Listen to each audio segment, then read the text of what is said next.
Pues tenemos un enorme placer en sostener esta conversación con el embajador Sergio Ley, un hombre que conoce ampliamente la situación internacional de México y en particular la que nos une al Asia-Pacífico.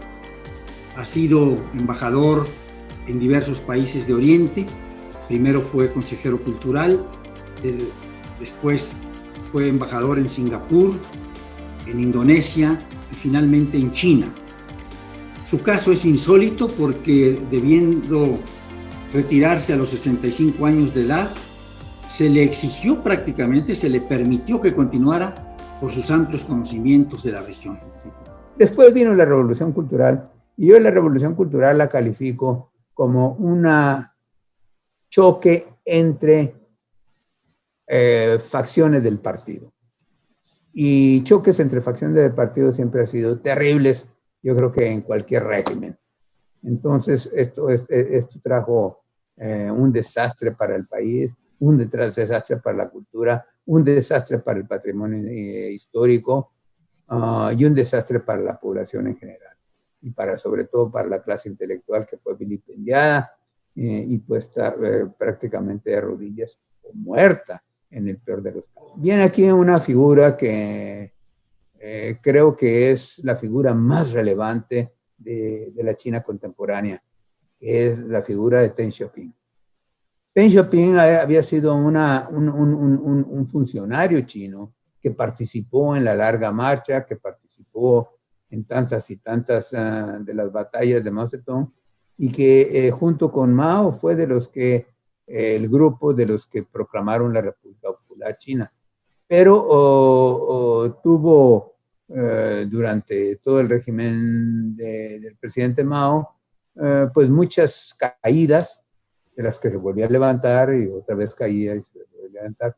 Pero cuando la facción que él encabezaba triunfó a la muerte de Mao Zedong, que triunfó sobre la otra facción que quería todavía enarbolar la bandera de Mao Zedong, en 1978, a finales de 1978, él anuncia en una convención del Partido Comunista Chino en diciembre que el país se tiene que modernizar, darle satisfactores a la población en lugar de explotar a la población. Y entonces ahí empieza una de las transformaciones más importantes que jamás sociedad alguna haya emprendido en toda la historia del mundo.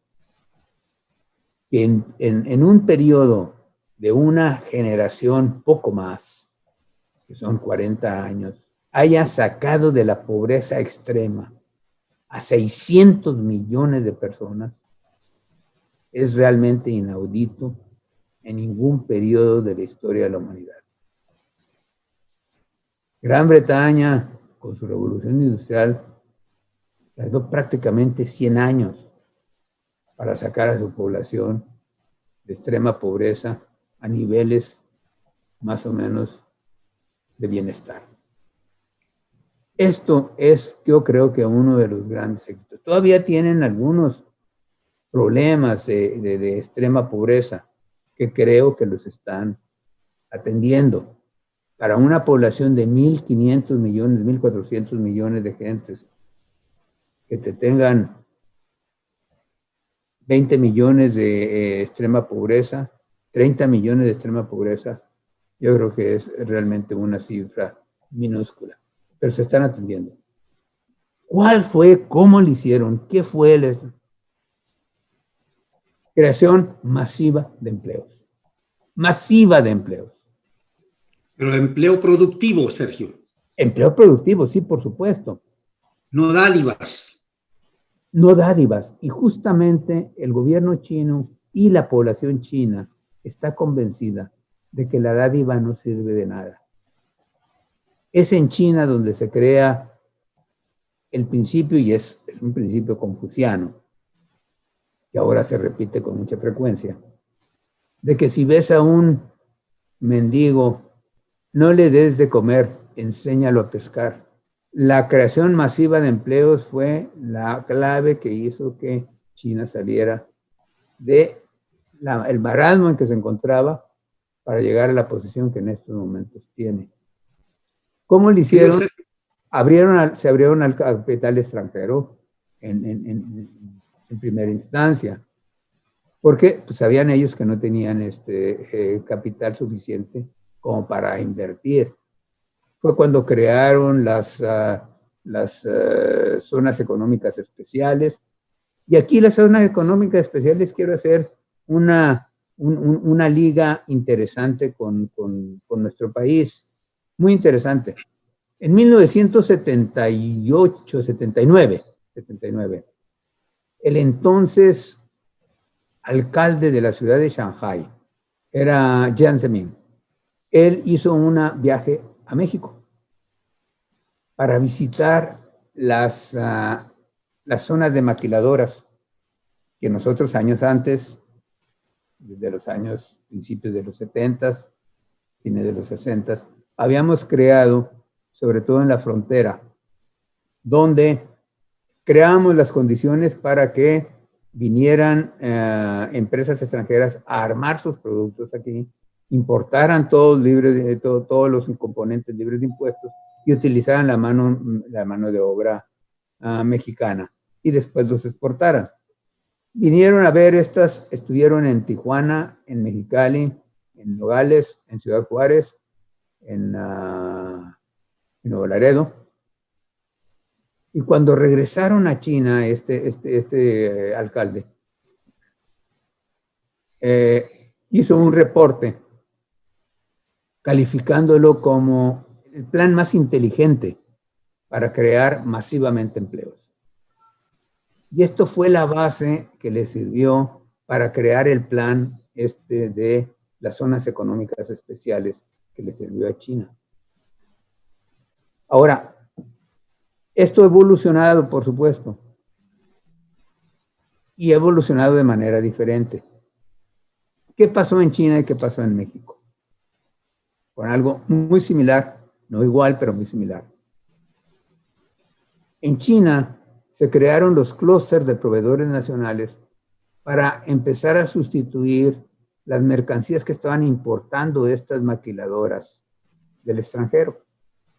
Y entonces empezaron los chinos a fabricar estos componentes.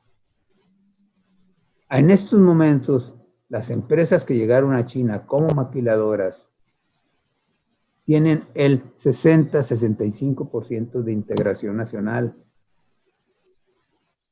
¿Qué pasó en nuestro país? Tenemos apenas el 4%, exceptuando a la industria automotriz, que fue la única que realmente hubo el camino ese que nosotros habíamos diseñado para que se creara nacionalmente. Es la única, porque el resto tiene el 4% apenas de integración nacional. Pero es interesante esto, porque pues poco se conoce esta liga que puede haber entre nuestros dos países, y creo que es importante. Ahora, ¿qué es lo que ha pasado en estos momentos? China sabía que no podía seguir siendo la fábrica del mundo. Tenía que evolucionar. Y entonces, ahora, China se ha dedicado no a utilizar el trabajo manual, sino utilizar la inteligencia para lo que está creando. Y es la razón por la cual ahora el líder en el manejo y el desarrollo de las tecnologías 5G pues es China. No es gratuito. Fue deliberado. ¿Por qué los salarios en China se han ahora duplicado, triplicado? ¿Por qué los salarios de los obreros en China son más altos que los salarios que tenemos en México? Porque aumentaron la productividad y porque ahora se paga el uso de la mente más que el uso de la mano. Querido Sergio, Laila quiere hacerte una pregunta si no tienes inconveniente. Al contrario, con muchísimo gusto. Es magnífico lo que nos has dicho. Embajador, muchísimas gracias por todo lo que nos has dicho. Yo creo que ha sido una muy breve, muy puntual, sumamente interesante historia de China. Estoy convencida que hay que conocer de dónde viene un país para ver hacia dónde va y sobre todo hacia dónde quiere llegar. De todo lo que nos ha dicho, me llama la atención que se ha repetido la palabra comercio, nacionalismo, potencia económica. Y bueno, eso me lleva a la pregunta. En la parte económica tenemos muy claro cómo ha crecido, ¿no? Para 1990 ni siquiera aparecía en el ranking de las potencias más ricas y más importantes del mundo. Para el 2010 ya se posicionaba como la segunda. Hay estimaciones que para el 2025, 2030 incluso podría ser más grande que Estados Unidos en términos económicos. Y ¿cómo cree que es la evolución ahora en la parte militar, en parte de su poderío militar? Sabemos que ha estado invirtiendo mucho dinero, sabemos que está todavía probablemente muy lejos del poderío estadounidense, pero que tiene unos objetivos muy claros China, especialmente en la parte del mar meridional de China. Y ¿para dónde cree usted que va este poderío militar? Mira, China históricamente nunca ha puesto un soldado fuera de su territorio para conquistarlo, ¿no? Se ha hablado mucho de que China se anexó Tibet. No, no es cierto. Tibet es parte de China desde el siglo VI, cuando estaba la dinastía Tang en China. Allí fue cuando tomaron la decisión de unirse, y durante toda la historia esta, Tibet ha sido parte de China. De hecho, siempre el emperador y después los presidentes daban el visto bueno cuando se escogía al futuro Dalai Lama y a otros lamas de alto rango. El territorio de Xinjiang está desde antes, desde que se creó el imperio Qing, desde que se creó el imperio unificado chino. Entonces, ¿por qué ahora se habla de anexión de territorios?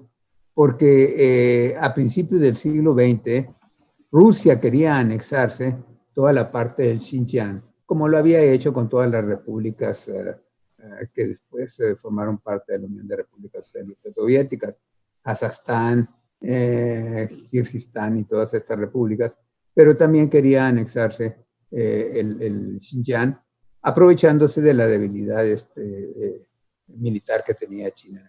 Pero ve China una amenaza, por supuesto, de parte de Estados Unidos. Tiene una gran vulnerabilidad China, que solamente tiene una costa hacia el Pacífico. Esta vulnerabilidad la ha hecho pues que realmente tenga un proyecto estratégico para el mar del sur de China, porque si tú ves en el mapa, vas a ver que es esa panza que tiene China hacia el mar. Por una parte está el archipiélago de Japón y por otra parte está el archipiélago de las Filipinas abajo. El espacio entre el archipiélago de las Filipinas y el espacio y Japón es muy pequeño, que muy fácilmente se puede bloquear. Entonces, si eso se bloquea, China no tendría ninguna salida al mar. Entonces, lo único que le queda es el sur de China, el mar del sur de China. Y esto lo saben desde hace mucho. Mira, los mapas de 1900, cuando todavía era el imperio, todos los islotes que forman parte del mar del sur de China, ya los marcaban como parte del territorio chino. ¿Por qué? Porque sabían que esto les era absolutamente estratégico para poder salir. Entonces, no van a a ceder 1 milímetro en eso. Que con las naciones limítrofes de esta zona puedan llegar a acuerdos para repartirse los recursos minerales o energéticos que haya en la zona y pesqueros también que hay en la zona, pues esto se llegará, no me le cabe la menor duda. Pero de que militarmente van a ceder en eso, jamás. Ahora, ellos saben también que tienen que seguir avanzando en la incorporación de altas tecnologías, de las nuevas tecnologías, a las prácticas de guerra, como lo está haciendo Estados Unidos. De otra manera, estarían muy vulnerables a una guerra o una invasión por parte de Estados Unidos. Y Estados Unidos, la verdad es que no desea de ninguna manera tener a un competidor. O sea, Sergio, lo que nos dices desde el punto de vista militar es que China desarrolla una fuerza para evitar ser invadida. No es una fuerza agresiva, no es una fuerza expansiva, porque así creció el imperio. El imperio creció por anexión voluntaria de una gran cantidad de reinos que se adherían al imperio chino. Así es. No por conquistas. Es algo asombroso cómo creció el imperio chino. Así es, a fuerza de anexiones, pero voluntarias de los que se reconocían la autoridad del emperador. Así es. Y es lo que tú has dicho, nunca ha puesto un pie fuera de China el ejército chino.